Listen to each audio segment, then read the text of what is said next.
You're listening ad-free on Amazon Music. It had been a muggy day in North Texas on July 6, 2019, but the oppressive heat began to let up right as the sun set, and by 7 p.m., it had become an ideal summer night of about 73 degrees Fahrenheit. And so it seemed like the perfect Saturday night to go out in town. But 49-year-old Manuela Allen, known to her friends and family as just Manu, along with her husband Peter, had the house all to themselves that evening. So instead of going out to enjoy the pleasant summer weather, they decided instead to have a relaxing night in, just the two of them, on the couch just watching TV together. Peter and Manu had not had many evenings alone like this in their 23 years of marriage, and that was because they had spent most of those years raising their 4 kids. So this was a house that had constantly buzzed with activity and noise. But now, all but one of their 4 kids had graduated from high school, and their oldest son was away at college, so the house was getting quieter. And Manu and Peter were already thinking about how someday soon it might just be the two of them living here. And as much as they loved their children, it was nights like this that made them kind of look forward to the day that they would be empty nesters.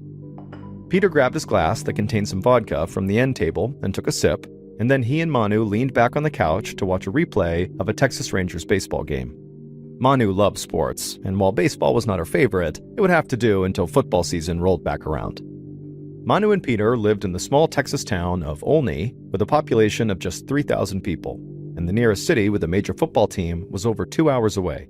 But both Manu and Peter were teachers at Olney High School, and so during football season, they went to watch their beloved Olney Cubs play every Friday night. Manu didn't care that the Cubs were on the 3rd longest losing streak in the state of Texas. She just loved going to support her students who were on the team, and she enjoyed the camaraderie of sitting in the stands along with her friends and her family. As a teacher, Manu felt responsible for her students, even when they were outside the classroom. So she dedicated a lot of her time to tutoring and mentoring students, especially the ones that seemed to have the most issues, even beyond just schoolwork issues. Kids that had problems at home or kids who had behavioral issues. Manu was all about helping those kids. But the upcoming school year and the roaring crowds in the stands on Friday nights felt really far away for Manu on this relaxing summer evening, and the sound of the baseball game on TV started to become white noise for her, and by 10 p.m., she could barely keep her eyes open. Peter noticed his wife nodding off, and he gently nudged her and asked if she wanted to go to bed. Manu looked over at the clock and said she should get some sleep. Peter gave his wife a kiss, and Manu stood up, and she shuffled down the hallway, entered the master bedroom, and closed the door behind her. Peter would not be joining his wife tonight in the master bedroom. He and Manu had this understanding that on any night when Peter drank, even if it was just one drink, he would have to sleep on the couch. So, with his glass of vodka still half full, this would be one of those nights. Peter continued watching TV and slowly nursing his drink, and he started to feel tired. And then around 11:30, the couple's 20-year-old son, Darian, came home. He let himself in with a key, nodded to his dad, and went upstairs to his own bedroom. But then, around 15 minutes later, there was a knock on the front door. Peter stood up and groaned a bit as he walked bleary-eyed towards the front door. He unlocked it and opened it up. And outside the door stood the couple's 15-year-old daughter, Kiara. She said hi to her dad, walked right past him, and went straight to her room. Peter sat back down on the couch.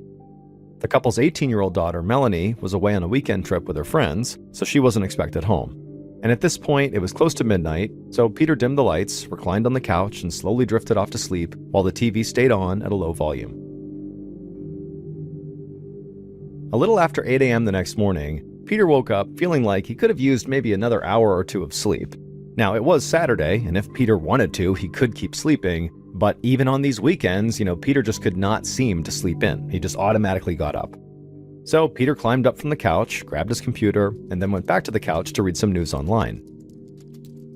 At the same time Peter was doing this, his daughter Kiara had just woken up as well, and she was getting ready to go to the gym, but first, she wanted to put her dirty clothes in the washing machine. The Allen house had 5 bedrooms, but it was still a fairly compact house, just a little over 2,000 square feet. And the house was laid out in a way where Kiara actually had to go through her parents' master bedroom, which was right next to her own bedroom, in order to get into the laundry room. So Kiara stepped out of her room and then tried turning the knob to the master bedroom, but she found the door was locked from the inside. Kiara walked down the hall and saw her dad on the computer, and she asked him where Mom was. And Peter just said, "Oh, check the master bedroom." Kiara said she already had, and the door was locked.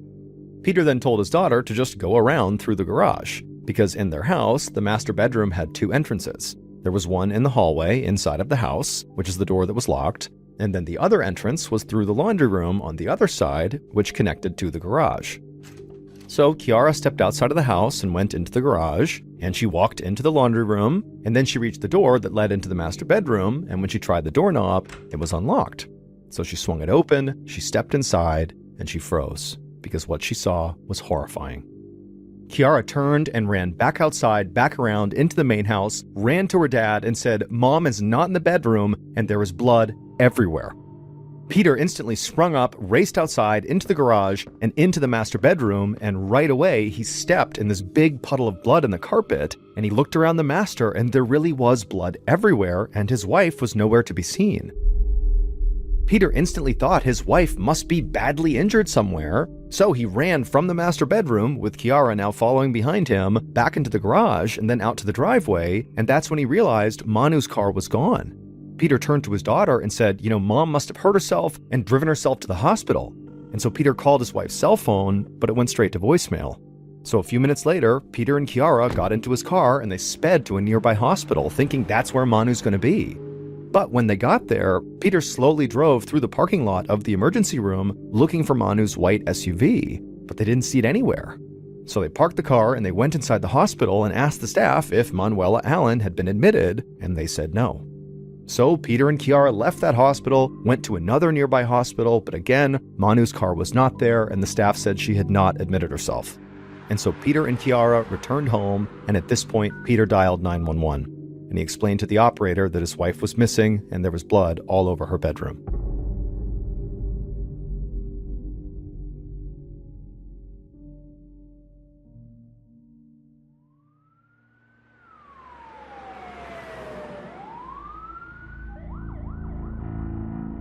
The first officer who arrived at the Allen house met with Peter outside. He asked Peter what was going on, and Peter told the officer that he really had no idea. His daughter Kiara had come to him that morning saying their mom was gone and there was blood all over the bedroom, and then he went and checked and he saw the same thing, and then he went out to the driveway and he noticed his wife's car was gone. Peter explained that he and Kiara then drove to 2 hospitals thinking his wife must have gotten hurt and then driven herself to a hospital, but when they got to the 2 hospitals, his wife wasn't there and they said they had not seen her. The officer noticed that as Peter was explaining the story, he seemed totally calm and not shaken or panicked or really showing any kind of emotion, and that just seemed unusual to the officer, considering the circumstances Peter had just described. I mean, his wife, at a minimum, seems to have been gravely hurt if she's not already deceased. And so you would think that would elicit a bigger reaction.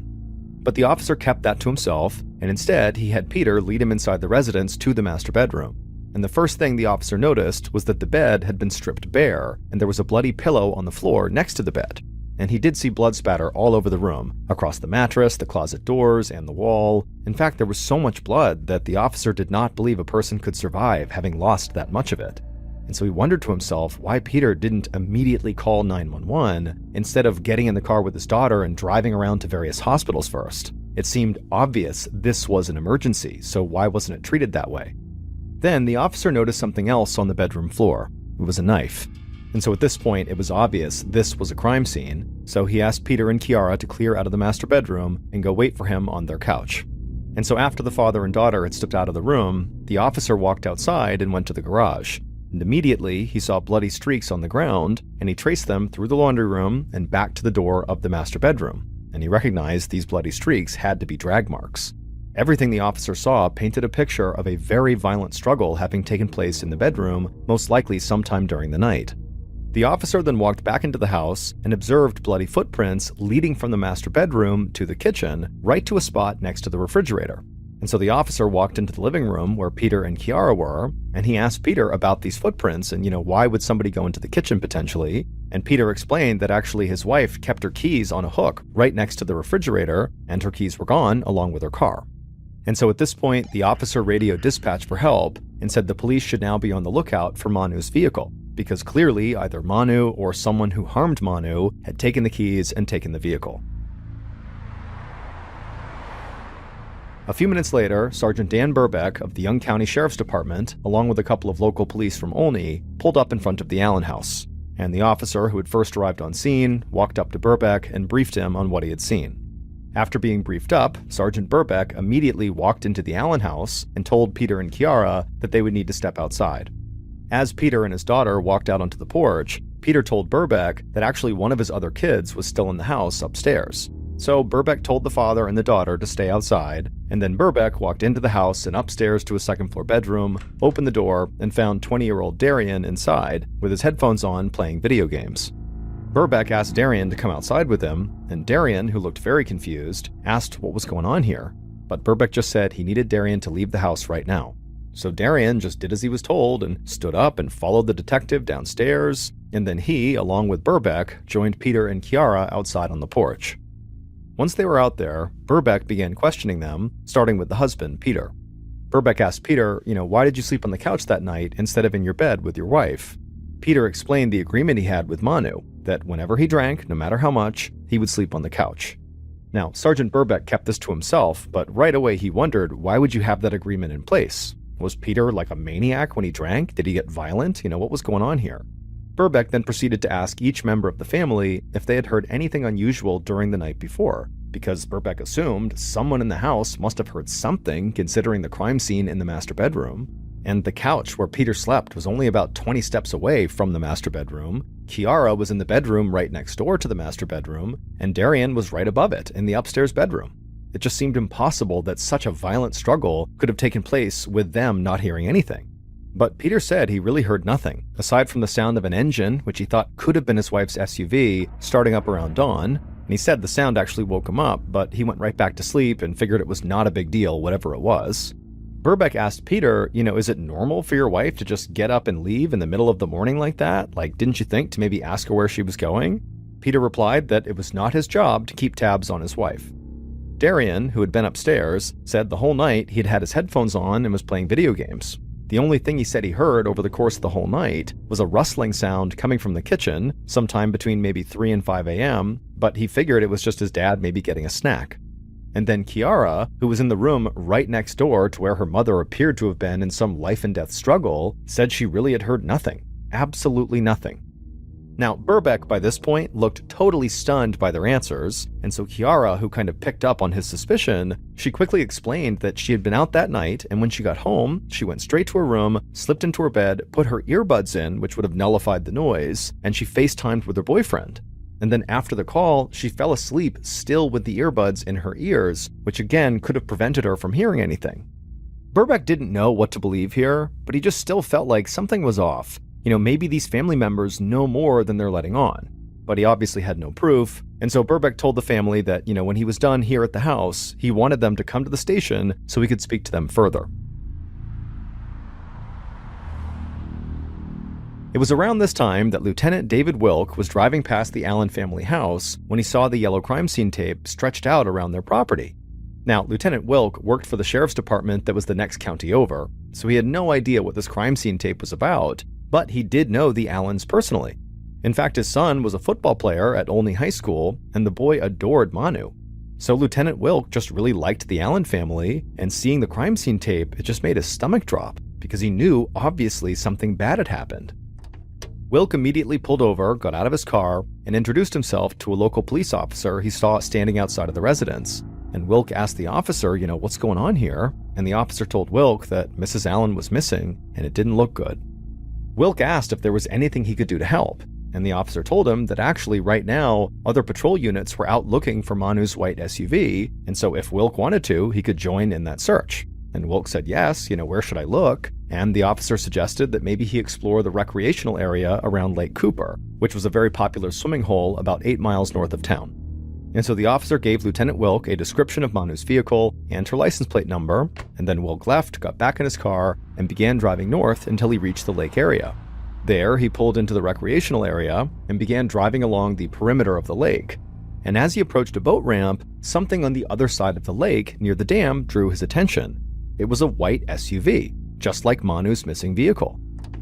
And so Lieutenant Wilk parked, got out of his car, and walked around the lake to where this white SUV was parked. And as Wilk got closer to it, he could see there was nobody in or around the SUV. He could also see that the SUV appeared to be stuck on a large mound of dirt, with all 4 wheels kind of hovering off the ground, as if somebody had driven it there, gotten it stuck, and then left. Wilk approached the driver's side of the vehicle, and he noticed there were brown smears near the door handle. He leaned in closer, and he saw that these smears were clearly bloody fingerprints. So immediately, Wilk turned on his body camera and proceeded to film and photograph the car, both outside and in, and also the area around it. And then when he was done, he decided to just go ahead and search the whole area, because obviously, this could be connected to Manu, and maybe she was out here somewhere. And so Wilk walked towards a fence that was a short distance away from the car, and then once he got there, he turned around and just began scanning the entire area. And that's when something else caught his eye. It was something off in the distance, beneath a thicket of trees. It looked sort of like a pile of laundry on the ground. Wilk began walking towards it, and as he did, he realized this was not just some pile of laundry. It looked like it was the outline of a white bed sheet, and very clearly this sheet was wrapped around something fairly big. And so Wilk picked up his pace a bit, and as he got closer, he began to see there were bloodstains on the outside of these sheets, and then when he was right on top, it was obvious that there was a dead body wrapped up inside of the sheets. Wilk had a sick feeling because he was sure the person who was inside of these sheets would be identified as Manu. And so he called into the Young County Sheriff's Department and said he'd found a dead body, and it was almost certainly the one they were looking for.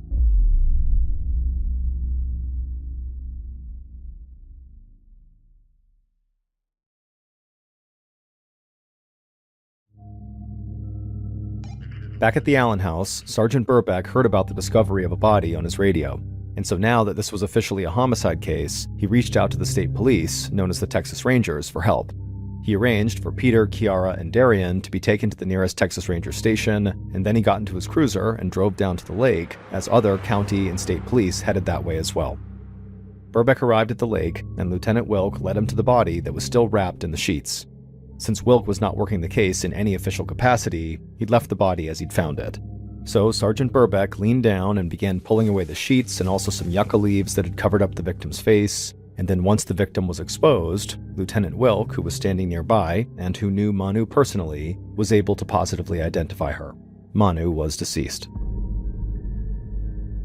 Birbeck and a few of the other officers who had arrived put up crime scene tape while they waited for a forensics team to get there. Birbeck turned to one of the officers and shared his opinion that the killer was almost certainly someone Manu knew. He pointed out that the violence inside of her home was so brutal that it just seemed personal, and also the fact that her face seemed to be covered up with leaves when they found her, well, that was something he'd seen before when the killer was someone close to the victim. Then Birbeck radioed the Texas Rangers down at the station where he'd sent Manu's family, and one of the Rangers broke the news to Peter that unfortunately his wife's body had been found. Now, by this point, Peter and Manu's oldest daughter Melanie had returned from her overnight trip, and their oldest son had also come back from his college campus, and so they were also with Peter and Kiara and Darian at the station. And so the Rangers watched Peter closely as he turned and told the 4 children the news about their mother. The 2 oldest immediately broke down and cried, and Kiara, who had first discovered the blood in the bedroom, collapsed to the floor. But Darian, who said he'd been up all night playing video games, didn't break down. He just walked away and sat in a corner by himself. The Rangers noticed this and actually went to another room to talk about how odd it was that Darian had not started crying and had just sort of sat down. So they decided Darian should be the first person they speak to. And so a few minutes later, one of the Rangers sat down with Darian in an interview room and asked him how he had been getting along with his mother in recent weeks. And Darian admitted that he and his mother had actually been arguing a lot about his college plans. Darian was 20 years old, but he spent basically all of his time in his room playing video games. Now, Darian was perfectly fine with that. He figured he would get his life together at some point, but Manu wanted him to act now, to go enroll in college. But Darian said he didn't want to go back to school and just sort of wished his mom would leave him alone. After this, the Ranger just asked Darian point blank if he had anything to do with his mother's death. And Darian was immediately adamant that no, he would never hurt his mom. So the Ranger asked him if he would consent to being fingerprinted, and Darian said yes, of course. Peter was the next to be interviewed, and he was unemotional just like he had been with police at the house. The Ranger thought this was strange, so he pointed out that Peter seemed to be handling the situation quite calmly. Peter explained that his background was he had been in the Army as a part of their Special Forces unit, the Green Berets, and so he had been trained to keep cool under pressure, and that was just what he was defaulting to. But Peter clearly understood what the Ranger was hinting at here, that he was suspicious of Peter, so Peter quickly added that of course he wanted justice for his wife here. And then after that, Peter said very calmly that he also owned a whole lot of firearms and a whole bunch of ammunition, and he'd make sure his wife's killer saw justice one way or the other. The ranger just stared at Peter for a second, not convinced if Peter really was being genuine about potentially going out and seeking vigilante justice, or if maybe this was just performative, that this was Peter's way of kind of acting out his emotions. And so the ranger decided to just kind of move on. And he asked Peter, you heard that car start sometime in the morning and you believed it was your wife's car. How did you hear that noise? How did that wake you up? But the violent attack on your wife in your bedroom just down the hall didn't wake you up. Peter said he couldn't really offer an explanation, but he did offer a theory, which was that maybe Manu's killer put their hand over his wife's mouth. Sometimes violent struggles are silent, he said. The ranger couldn't help but just shake his head. At this point, the ranger was starting to feel like Peter had already thought of an answer for everything, like he had prepped for this interview. The pair spoke for a bit longer, kind of rehashing details, and then at some point the ranger thanked Peter for coming in and told Peter that somebody would follow up with him soon. After that, the rangers would speak to the two oldest Allen children separately, and then finally, after the longest day of their lives, the Allen family were told they could go. However, they were told they were not allowed to return to their home because their house was now a crime scene. So Peter made a few phone calls, and a friend agreed to let them stay at his Airbnb until they could go home.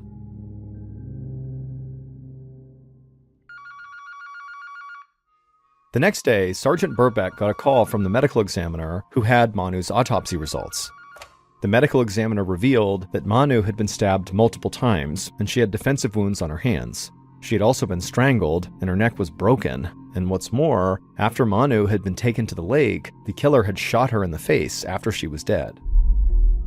The violence had been even more extreme than Birbeck realized, and this only convinced him further that Manu's killer had to be somebody close to her, that had some sort of personal issue with her.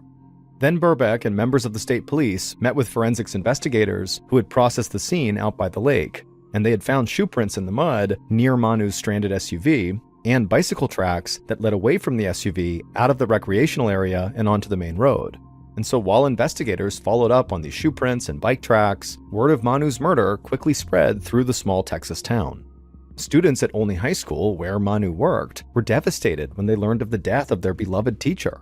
And also rumors began to fly, in particular on a Facebook group called Rants and Raves, where citizens of Olney voiced their theories about what they thought happened in the Allen house on the night of the murder. And most of those amateur theories pointed the finger at Peter. And Peter suddenly began noticing that people around town were treating him differently. They were treating him with suspicion. A few days after Manu's death, Peter and his kids were finally allowed to return to their family home. And when they got there, Darian helped his father secure the house by bolting the windows shut, and Peter said he would sleep with a gun under his pillow because he said the killer was still out there. The next morning, Peter was contacted by Birbeck and asked to come in for another interview. And so Peter drove to the station, where Birbeck and a Texas Ranger met him and led him into an interview room. The Ranger began the interview by asking Peter why someone might want to kill his wife. In response to this question, Peter referred to his large collection of guns. He said he had a ton of them, at least maybe 100, and a lot of people knew about them. So he said, maybe somebody broke into the house to try to steal the guns. And actually, Peter said he had a pistol, a communist block pistol, that he kept in a drawer, and when he had finally gotten back to his home the day before, he noticed that that pistol was missing. Birbeck noted everything Peter was saying in his memo pad, and he began to feel even more confident that Peter did have something to do with his wife's murder. Birbeck felt like Peter was trying to influence the investigation by suggesting an angle that would divert attention away from him. So Birbeck and the Ranger stepped out of the room and talked for a second and decided to shift to a more confrontational tone with Peter. So they went back into the interview room and they revealed to Peter that in the master bedroom where his wife was horribly attacked and killed, they had found a bloody sock which matched footprints left by the killer. And it happened to be the exact same type of compression sock that Peter wore because they found socks just like those in his drawer. And so they asked Peter to please explain that. And Peter said he really couldn't. He just kept repeating that he did not hurt his wife. And so at some point, the Ranger asked how someone other than the family would know exactly where Manu kept her car keys, because that's where the footprints went, right next to the fridge, and the keys were gone, and the car was gone. And Peter just lowered his head and stared down at the floor and said again, he just had no explanation. And so Birbeck and the Ranger continued drilling Peter, trying to get more information from him, but Peter really didn't have any more information. He really stuck to this idea that he did not do anything wrong. And so eventually, at the end of the interview, it was clear there was not enough evidence to arrest Peter, and so Peter was told to go home, and that if they needed him again, they'd be in touch. Sergeant Birbeck was sitting in his office that afternoon when he got a report from one of the rangers who had been out in the field canvassing for witnesses. Birbeck learned that the officer had made contact with an oilfield worker who was on duty in the area near Lake Cooper on the same morning Manu's body had been found. The worker had been out near the recreation area when he noticed someone on a bicycle pedaling away from the lake and in the direction of Olney. The worker stated that this actually struck him as pretty odd because it was so early in the morning, just after dawn, and even though people did bike in that area, he never saw people biking that early in that area. However, the worker said he didn't really get a good look at the person riding the bike. He could only remember that the bicyclist wore shorts and had a backpack on. And so Sergeant Birbeck assigned 2 investigators to contact area businesses along the route from Lake Cooper to Olney to see if any of them had surveillance cameras that were running that morning that maybe picked up some footage of this person on the bike. And sure enough, the investigators found a local bank whose surveillance footage outside had captured an individual on a bicycle wearing shorts and a backpack, just like the oilfield worker had described. Birbeck took a look at this footage, and he was unable to make out the facial features of the individual on the bike. However, he was able to glean enough information from the footage about the person's general age, sex, and build to potentially narrow the suspect pool down. Birbeck was also still convinced Peter had something to do with his wife's murder, but he knew he didn't have enough evidence to move forward with an arrest.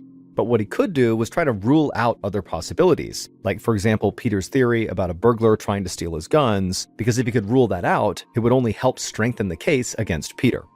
So Birbeck began looking into recent gun burglaries in the area, and there was only one, and the homeowner who was targeted happened to be the father of a friend of Darian Allen's. Birbeck wondered if that was more than just a coincidence. After all, everyone in the town of Olney was connected by no more than 2 degrees of separation, so maybe it didn't mean anything. But Birbeck knew he would have to dig into it further. So he began reading the reports that were made from this burglary investigation, and in examining the leads that had been developed, one name stood out, and that name was Corey Taylor. Corey was a young guy who was a loner, who was known around town as a troublemaker, and he'd had numerous run-ins with law enforcement, and he also had what looked like a love affair with guns. Birbeck found a video on Corey's Snapchat of him showing off a semi-automatic rifle with a sight attached to it. So Birbeck decided to pay Corey a visit. He drove to Corey's apartment complex and began walking towards Corey's place. And as Birbeck made his way towards the stairwell, he saw something that made him slow down and then back up. Because in the storage space underneath the stairs right in front of him was a bicycle. Birbeck knelt down to inspect the tread pattern on the bicycle's tires, and he wasn't 100% sure, but the treads looked a whole lot like the bicycle tracks that were found down by the lake. Birbeck took a picture of the treads and then proceeded up the stairs to Corey's apartment. When he got to the door, Birbeck knocked, and Corey opened it up. Birbeck introduced himself, and Corey allowed Birbeck inside. And right away, Birbeck noticed that Corey appeared to be very nervous, like he couldn't even stand still. Birbeck asked Corey if he knew about what happened to Manu Allen, and Corey said he was aware of what happened to Mrs. Allen. He said he knew her as Mrs. Allen because he knew her from his high school, Olney High School, where she worked. And he said everybody knew what happened to her. It was horrible. Corey said he didn't know her well, and he'd never been inside of her house. Birbeck then asked Corey if he owned the bike that was outside under the stairwell. And Corey said no, the bike was not his, it belonged to his friend, Julius Mullins. Birbeck recorded this name in his notepad, and he and Corey talked for a few minutes longer, and then he left. And within a day, investigators had tracked down this new person Corey had mentioned, Julius Mullins, and they brought him in for an interview. Investigators asked Julius where he was on the night of July 6th, and Julius said that he had gone to a party. Afterward, he had gone to Corey's apartment, let himself in, and crashed there. He said he didn't actually see Corey that night, so he wasn't sure if Corey was actually in the apartment or not. And so this sounded pretty odd that he just crashed at Corey's place and didn't even know if his friend was there, but it sounded like the two were close friends and maybe this was normal. And so eventually the investigators just asked Julius if he would submit fingerprints and DNA, and Julius voluntarily submitted both and was then allowed to leave. A day later, one of the rangers who had been working the case returned to Corey's apartment to confiscate the bicycle that Birbeck had seen underneath the stairwell, and as the ranger was approaching the stairs, he suddenly had a chance encounter with someone he was very familiar with. On a whim, the ranger asked this person if he could look at the bottom of their shoes, and the person said, yeah, sure. So the ranger looked at the bottom of their shoes, and when he did, the ranger could barely contain his excitement, because he knew he had just broken the case wide open. Investigators would meet with this person the ranger had just happened to run into, and after that interview, they knew who had killed Manu Allen.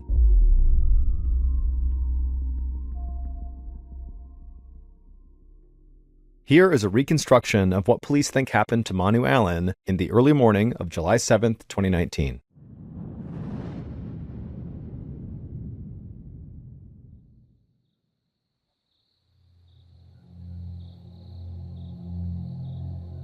Around 2 a.m., Manu's killer quietly climbed through a window in the garage of the Allens household and then made their way into the hallway of the house. From there, they quietly crept down the hallway and went into the master bedroom where Manu was sleeping in the bed. Now, the killer tried to be quiet, but Manu was a light sleeper, and very quickly, they woke Manu up. And when the killer noticed that Manu was sitting awake in the bed, looking over at them, the killer froze for a second, but then suddenly the killer reached out and grabbed a butterfly knife off the dresser and just jumped on top of Manu before she could do anything, and the killer began furiously stabbing her. Manu tried to shield herself from the knife, but the killer plunged it into her again and again in this frenzied attack, eventually rolling Manu over, jamming her head into the mattress, and then jabbing the knife into her head multiple times. And after the 47th and final stab wound, the killer dropped the knife onto the bed. But the killer convinced themselves that Manu was not dead. She was still breathing. So the killer wrapped their hands around Manu's neck and squeezed as hard as they could until they were sure she was dead. The killer then wiped the knife off on the sheets and then placed the knife into their backpack. Then they took the bed sheets and kind of wrapped them all around Manu, who was on the bed, and then they dragged Manu inside of these sheets off the bed onto the ground. Then the killer casually walked out of the bedroom into the kitchen to retrieve the car keys from the spot where Manu always kept them. And so with Manu's keys in hand, the killer returned to the master bedroom, locking the door behind them, and then they dragged Manu in the bed sheets out the other door of the master bedroom, through the laundry room and the garage, and then outside to Manu's SUV. There, the killer put Manu's body, still wrapped in the sheets, in the trunk, and then they also placed the bike that they had driven over to the Allens' house into Manu's SUV. Once Manu's SUV was all packed up, the killer hopped in the driver's seat and drove 8 miles north to the recreational area by the lake, but as they were driving along, the SUV got stuck. So at that point, the killer hopped out of the SUV and removed Manu from the vehicle and dragged her over to the spot where she would later be found. However, before the killer actually left Manu there, they pulled out a gun and shot Manu in the face, even though at this point Manu was obviously already dead. Then, after covering up Manu's face with some leaves, the killer walked back over to the SUV, took the bike out, and then pedaled away from the scene back towards town. Police would track down Manu's killer and place them under arrest. And then once they were brought into an interrogation room, investigators asked them why. Why had they killed Manu?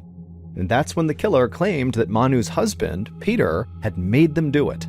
The killer said Peter had cornered them at a convenience store and made them get into his car and put a gun to the killer's head and said, "You're going to kill my wife." But as much as investigators had suspected Peter at different times during this investigation, this story didn't make sense with the timeline of the murder. And the forensics, both the fingerprints and DNA, implicated only one person, Julius Mullins. Julius was the owner of the bike who had stored it under the stairs at his friend's apartment, but more importantly, Julius was the ex-boyfriend of Peter and Manu's oldest daughter, Melanie.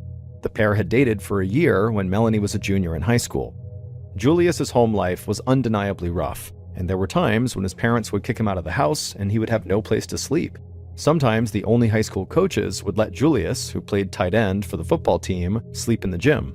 And on at least one occasion, when Julius had been kicked out, Manu had allowed Julius to sleep over at their house. And also, Julius was a frequent visitor to the Allens' household, but just for the day, he'd come over for a couple hours at a time to see Melanie. And so it was during these frequent visits that Julius learned where Manu kept her car keys, which is how he knew where to go in the kitchen to find them. Manu always treated Julius incredibly kindly because she was just a person who really looked out for the kids in this town. I mean, she was always spending her spare time looking after kids and mentoring kids and tutoring kids, especially kids who had rough home lives like Julius did.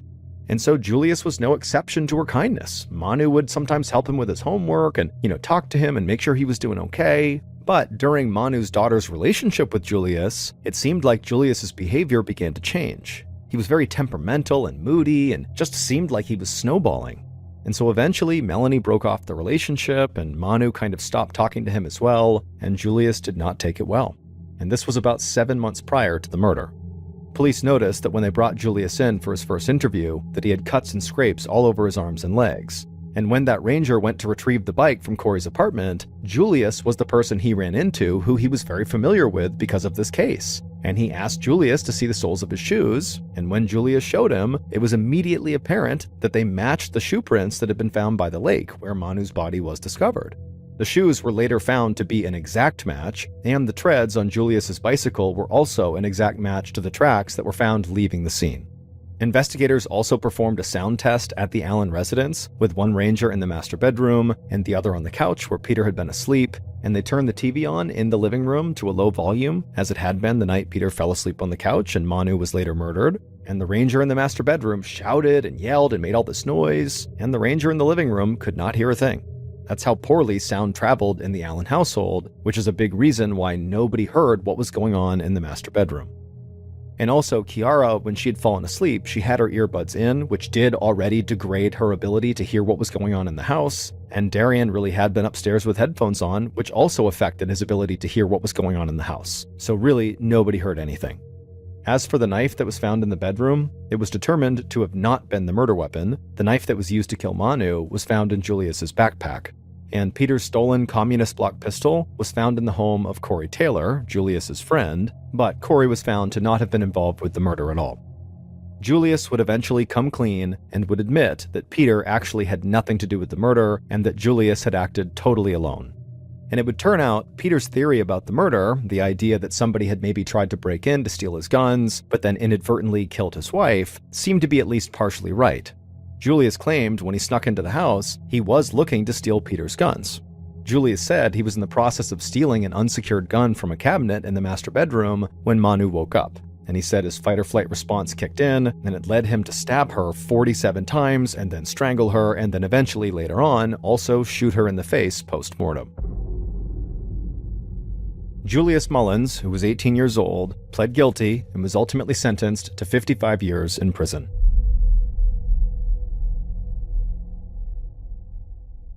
In late summer of 1989, 39-year-old Bonnie Bishop dove into the swimming pool at her local health club in Santa Fe, New Mexico.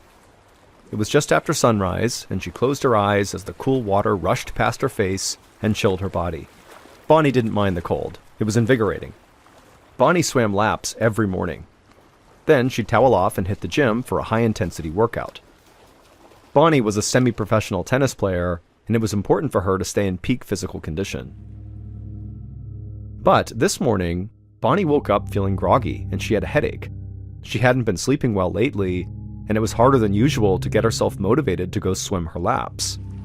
But she pushed through her discomfort and propelled herself through the pool, hoping that she'd just feel better once her blood got flowing. Halfway through her second lap, she finally found a rhythm, and her headache started to melt away. But then a searing pain shot through her midsection, like someone had literally slashed her in half with a hot knife. She was so surprised by the pain that she actually choked down some water. She tried to cough it back up, but then her entire body just began cramping and she could barely tread water. Panicked, Bonnie began to flail, desperate to reach the side of the pool. But every time she tried to kick her legs, they seized up like the worst Charlie horse she'd ever experienced. And so pretty quickly, Bonnie began to worry that she might drown right there in the middle of this pool that she used all the time. Bonnie tried to calm her frantic thoughts and forced herself to just doggy paddle toward the edge of the pool, no matter how uncomfortable it was. And finally, she did get to the edge of the pool, and she collapsed on the steps in the shallow end. And as she hacked up water, a lifeguard who saw this happening raced over to her side. The lifeguard helped Bonnie up the stairs and out of the pool, and then guided her to a lounge chair a few feet away. Bonnie sat down and tried to catch her breath, but she just coughed up more water and continued to seize up in pain. She leaned forward until her chest was resting on her lap. It eased the pain a little bit, so she let herself sit there, breathing slowly. After a few minutes, the pain did begin to subside. She felt sore and very scared from what had just happened, but now she could stand up and walk. The lifeguard asked her if she was okay, and she assured him that she'd be fine, but she skipped the rest of her workout that day and just headed home, trying not to feel too rattled by what had just happened. In more than 30 years of serious athletic training, Bonnie had never experienced pain like that. Bonnie was used to being in perfect control of her body. She really didn't like feeling helpless or vulnerable. For a few hours, Bonnie felt relatively normal again, and she tried to put the incident out of her mind. But that afternoon, the intense pain returned. Bonnie realized this was not the sort of thing she could just wait out. So she called her primary care doctor and made an appointment for the following morning. The next day, Bonnie twisted in agony as she lay on an examination table at her doctor's office. Her muscles still felt sore and full of knots, and so she tried to massage her calves to keep them from seizing up, but nothing she did seemed to work. Meanwhile, every now and again, that incredibly sharp pain kept slicing through her midsection.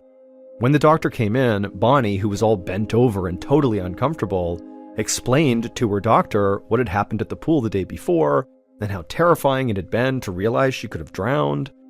She told him about the stabbing pain in her legs that made it nearly impossible to walk, and the dull but persistent aching all over her body. Plus, she was feeling so tired. She was totally miserable and had no idea why. Bonnie's doctor was puzzled.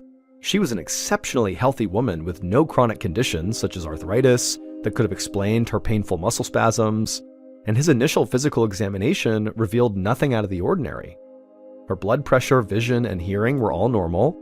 All she seemed to have was a slight fever. Then the doctor stepped back and frowned. He told Bonnie that he wanted to order a complete blood workup just to make sure she did not have some infection. Bonnie nodded, hoping that she would know soon what was going on with her. Her doctor told her that she was welcome to wait on the examination table and that a nurse would be in soon to collect the blood samples. An hour later, Bonnie opened her eyes and found herself staring up at the ceiling.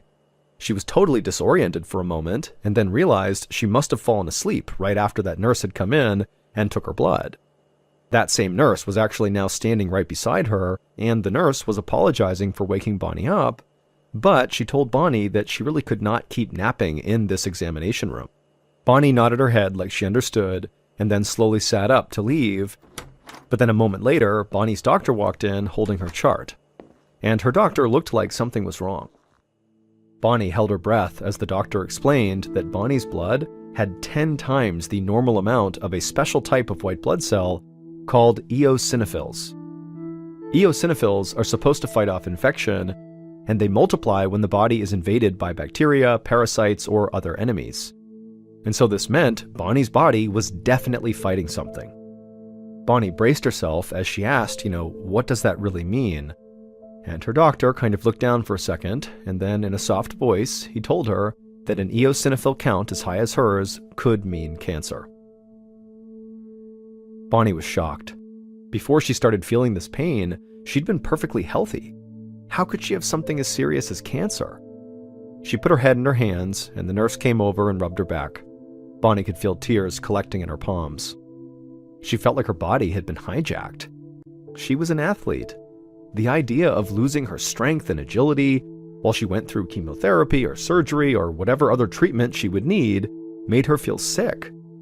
But, as a competitor, Bonnie took pride in being very mentally tough, and she knew that now was not the time to break down. So she swallowed her fear and sat up straight. She wasn't going to wallow just yet. Instead, she asked her doctor how they were going to fight this thing. Bonnie saw her doctor flash a small smile at her sudden fighting spirit. He said it would require more testing to be certain whether she really had cancer, so he wanted to refer her to the oncology department at the local hospital. Bonnie agreed, then grabbed her phone to call her mom, Jackie. Bonnie knew that her parents would want to drive her to the hospital and support her through whatever was about to happen.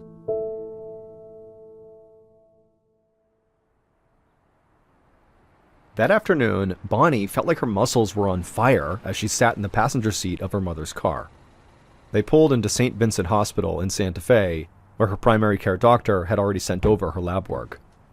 Bonnie's mother helped her climb out of the car and then helped her hobble in through the front doors of the hospital. Thankfully, the receptionist told Bonnie that the oncologist was ready to see her right now. A nurse appeared in the waiting room with a wheelchair and helped Bonnie sit down inside of it, and then she wheeled her down the hallway to the oncologist's office.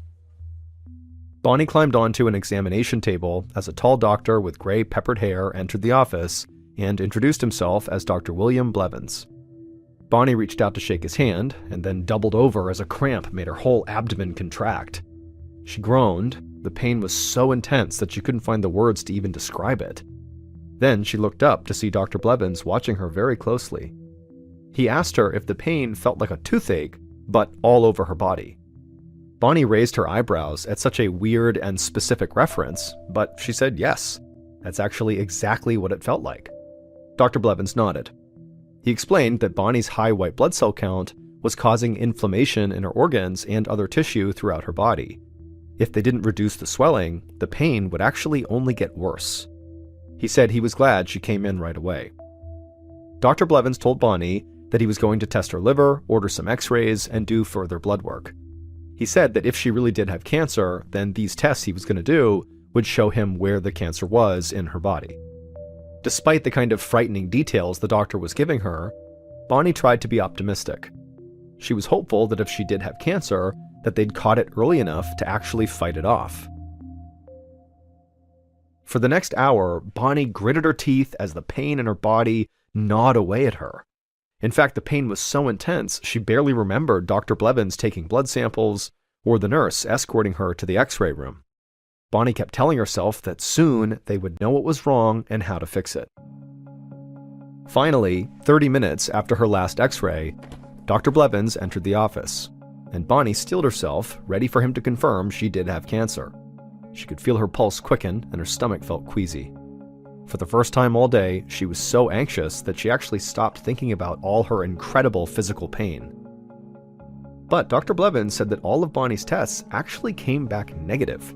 He'd even tested her for allergies, asthma, and parasites, but nothing showed up on her lab work.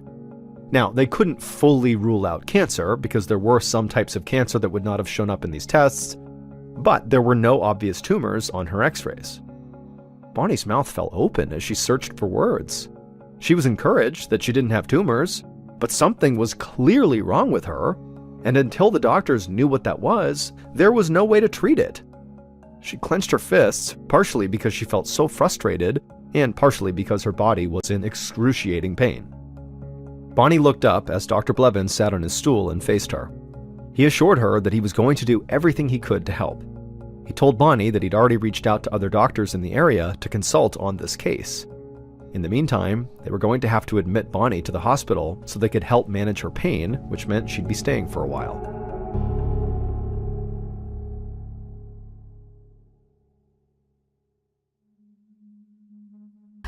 For the emptiness inside, feeling bittersweet. Tonight I chase the rhythm, dancing on my feet. Voices echo in the night, a symphony of dreams.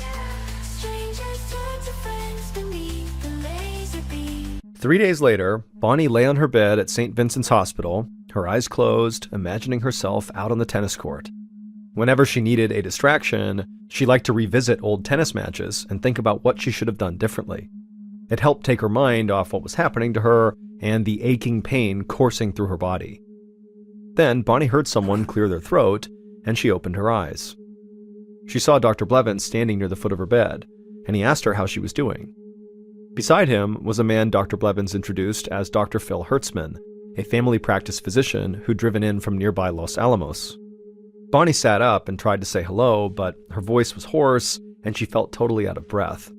Dr. Hertzman gestured for her to just lie back down. It was fine. He told Bonnie that she really needed to save her strength.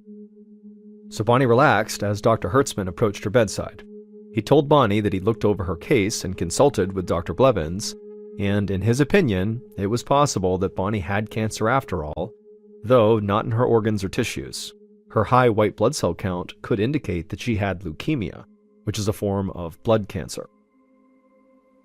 This potential diagnosis hit Bonnie like a tidal wave, especially considering the fact she had been told that she probably did not have cancer. Her dad had a friend who died from leukemia, and she knew it could be one of the nastiest forms of cancer to fight. And so Bonnie burst into tears. She tried to catch her breath and calm herself, but the tears just kept coming, and she started to gasp. She heard Dr. Blevins say he'd go get her some supplemental oxygen. Then a few moments later, she felt a mask slip over her face. She looked up, and Dr. Blevins told her to try and breathe slowly. With the help of the oxygen, Bonnie gradually brought her breathing under control. She leaned back on her hospital bed, feeling totally overwhelmed. Once Bonnie caught her breath, Dr. Hertzman explained that to determine if she really did have leukemia, they would need to test her bone marrow, which required inserting a needle into her bone. He'd need some time to schedule the procedure, so she'd need to stay in the hospital another day or two before they'd know for sure. In the meantime, Dr. Blevins told Bonnie to try and rest.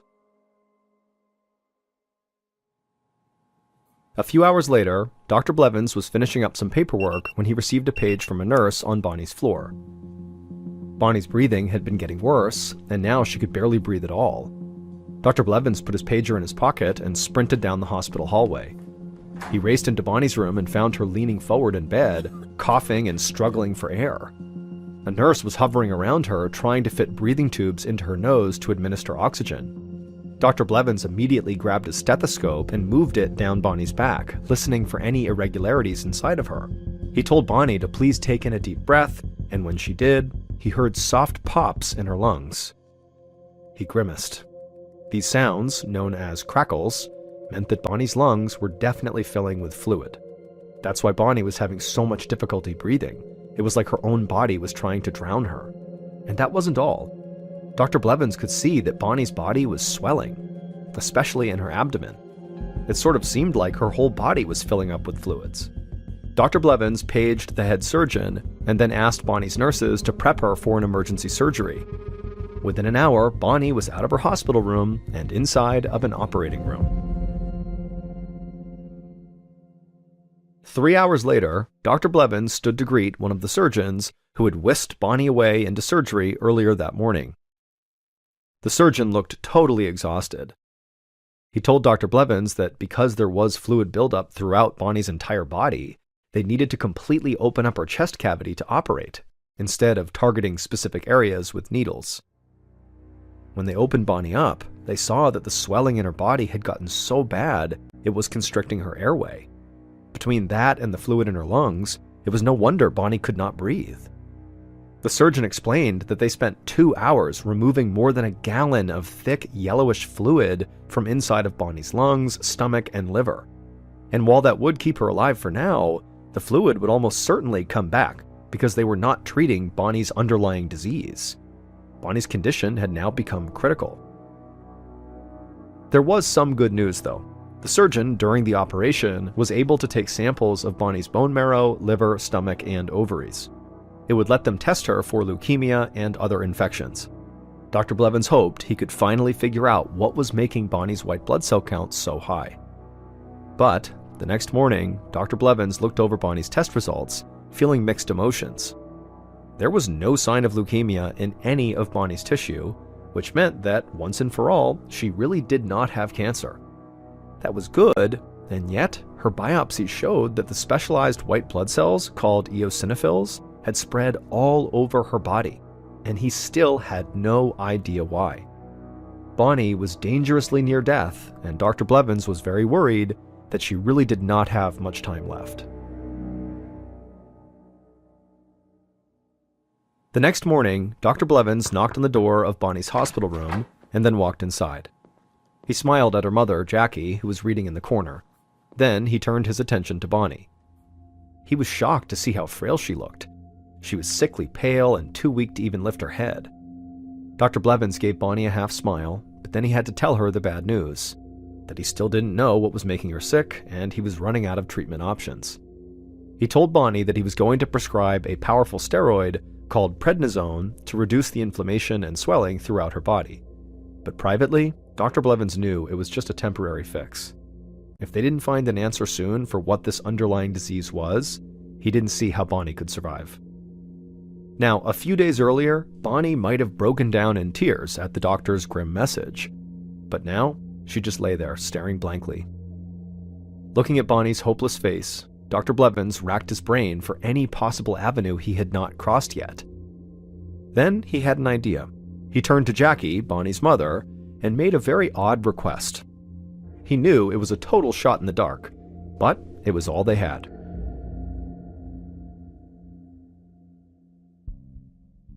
The next morning, Bonnie's mother handed Dr. Blevins a paper bag full of vitamins, painkillers, sleep aids, and supplements, all from Bonnie's apartment. Dr. Blevins' request of Bonnie's mother had been for Jackie to go raid Bonnie's cabinets and bathroom for anything that Bonnie might be taking. He wondered if maybe something she was taking contained an allergen or something else that was actually causing her to be so sick. Dr. Blevins excitedly dumped the bag out onto his desk and began sifting through all the plastic bottles. But as he read the ingredients on each of these bottles and the different things that were on his desk, he kind of huffed in exasperation.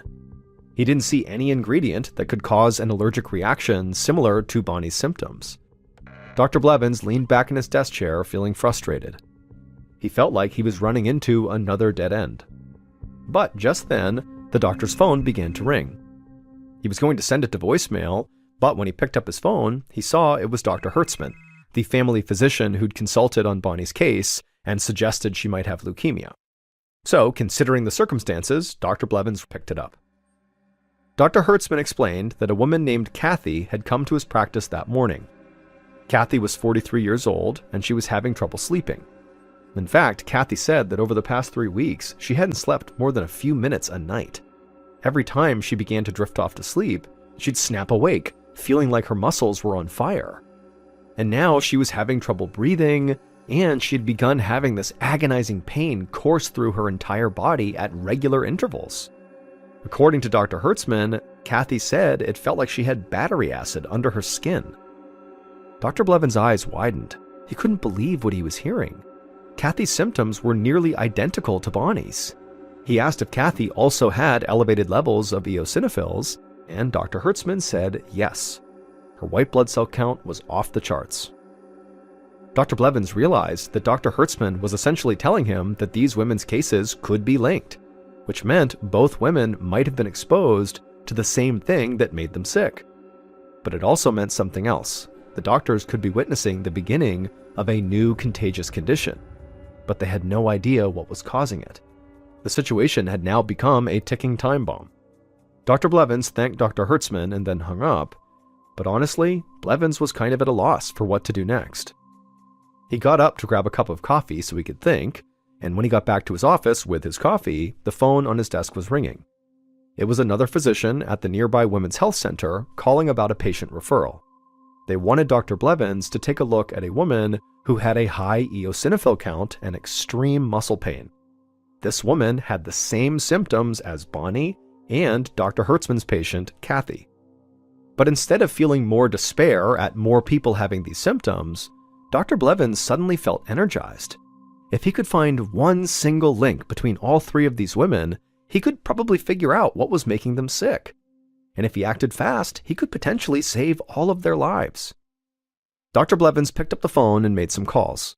And within a few hours, his desk was covered in pill bottles, containers of vitamins, and sleep aids. These were all the medicines that were collected from all three women, the three patients.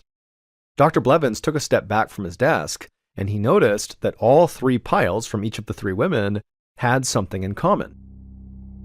A blue bottle of an all-natural, over-the-counter sleep aid called L-tryptophan.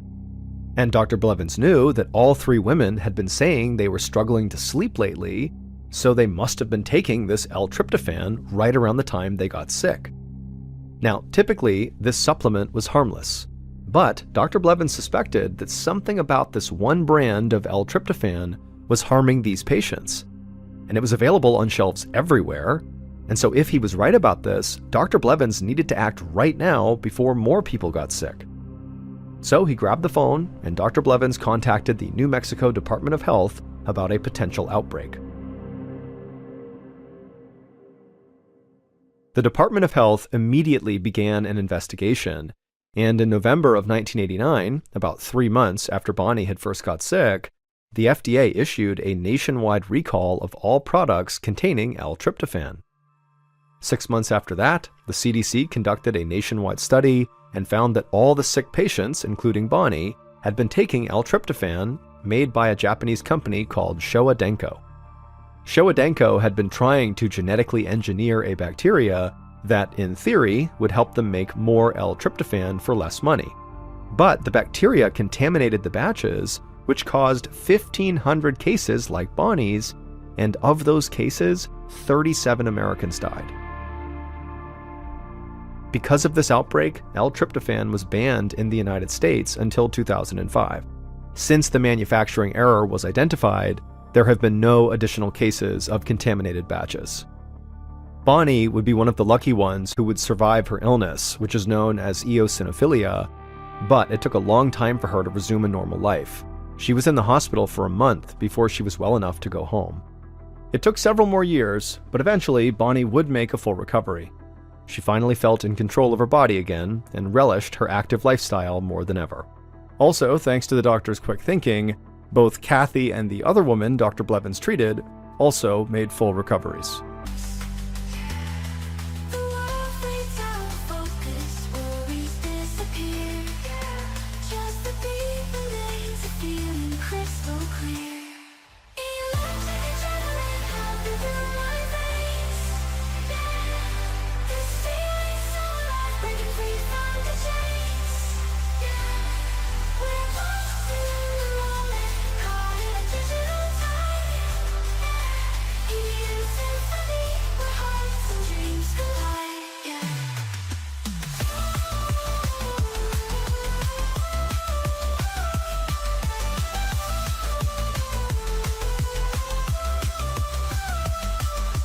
Starlight paints the sky in moon tiny eyes. Mirrored in the skyscrapers, reaching for the prize. A connection, a meaning, a spark to set us free.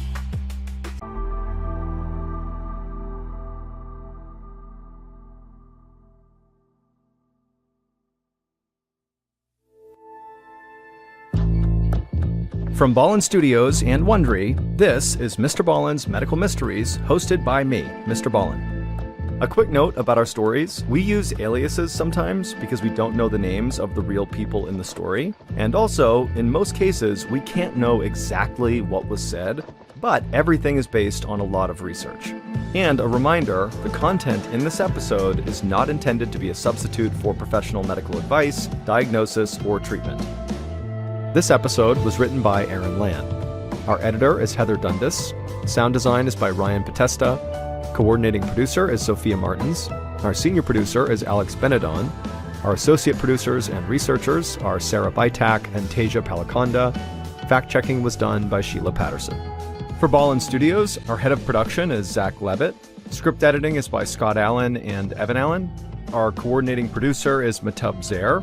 Executive producers are myself, Mr. Ballen, and Nick Witters. For Wondery, our head of sound is Marcelino Villapando. Senior producers are Loredana Palavoda and Dave Schilling. Senior managing producer is Ryan Lohr. Our executive producers are Aaron O'Flaherty and Marshall Louis for Wondery.